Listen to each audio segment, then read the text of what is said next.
Hey, welcome to the Sunday preview for this week. We have a great reading from the Gospel of John. We'll read the short version.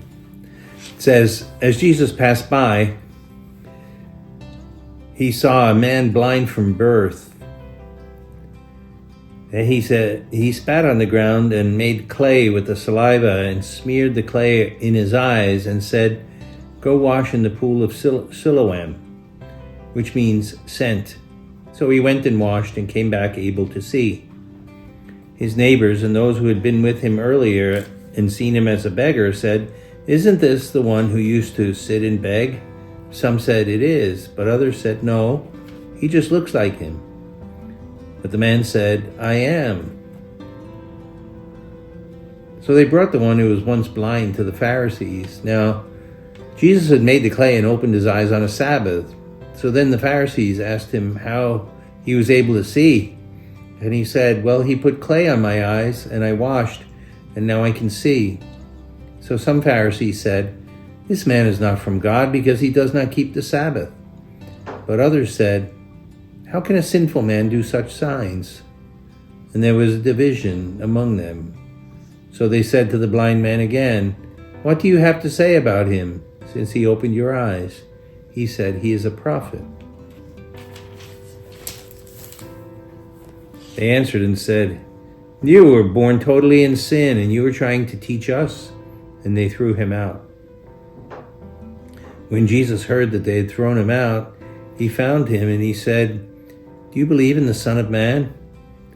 He answered and said, who is he, sir, that I may believe? Jesus said, you have seen him. The one who is speaking with you is he. He said, I do believe, Lord. And he worshipped him. The Gospel of the Lord.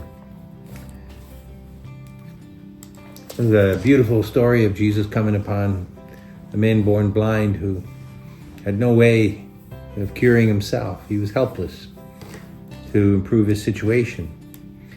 And Jesus just asked him one thing, just to trust in him and believe.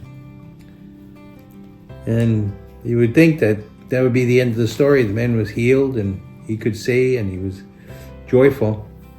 But the gospel tells us that Jesus slipped away and the man was never even to know who Jesus was.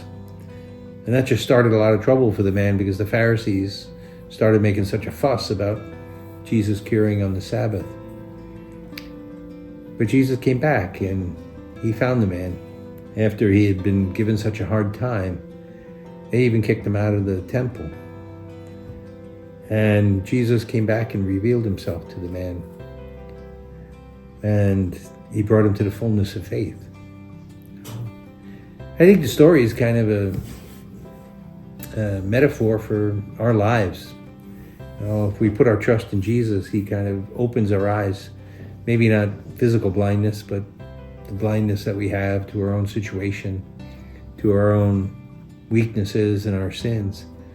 And he lets us see for the first time the truth about ourselves. And he cures that. He cures our myopia and our blindness and our limited way of seeing things and understanding things. And he gives us the fullness of the truth and tells us that the truth will set us free. And it's when we have that freedom that we want to put all our faith and trust in Jesus. I think that man who'd just been cured now was probably searching around for Jesus, but he didn't know what he looked like. And he only had a partial knowledge of Jesus. All he knew was his voice and the words he had said to him and the trust that he had put in Jesus. And that's the way we are a lot. No, we're not really sure completely what we know and believe, but we know that Christ has made a difference in our lives. That Christ comes back to us and he reveals himself to us. And we have to know that Christ is looking for us and that the proper response is just like this guy. Yes, Lord, I believe, and put our trust in him completely.